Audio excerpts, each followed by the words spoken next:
Okay, here's question number 61 on stoichiometry. What mass of sodium sulfate is needed to prepare 1.5 liters of 0.55 molar sodium sulfate solution? So you will be able to solve this question if you know what sodium sulfate is. Okay, sodium sulfate Na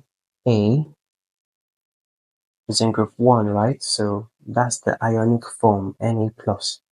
And then the sulfate anion is SO4 2 minus. Are you familiar with your polyatomic ions? That's your sulfate. If you had SO3 with a 2 minus up, that would be sulfite, right? So it will be different. This is sodium sulfate, so it's this one we're using. Now the charge on the sodium is +1, so the charge is +1. And then the charge on the sulfate is -2. This means that the valency of the sodium here is 1 and the valency of the sulfate is 2. You see how I did the valency there? I just like picked the numbers and ignored the sign. That's valency in this case. So what happens next is that you do what we call an exchange of valency such that the sodium would take 2 and then you have Na with a subscript 2 and then your sulfate, the whole of it, would take a valency of 1. So we have SO4, 1, okay? Which means that I don't really need to put the brackets there. I'll just write Na2SO4.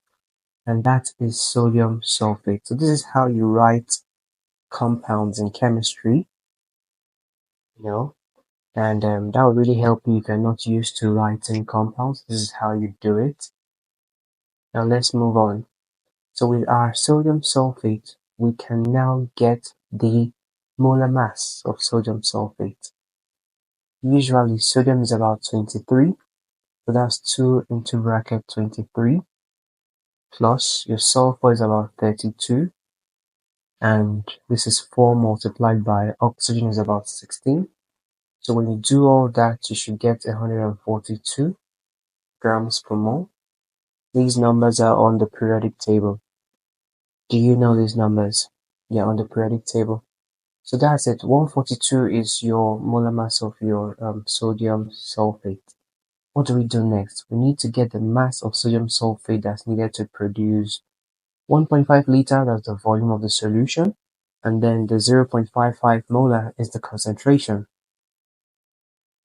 So we know that the concentration is moles over volume of solution. That just means that 0.55 is equal to the number of moles divided by 1.5 liters, which is the volume.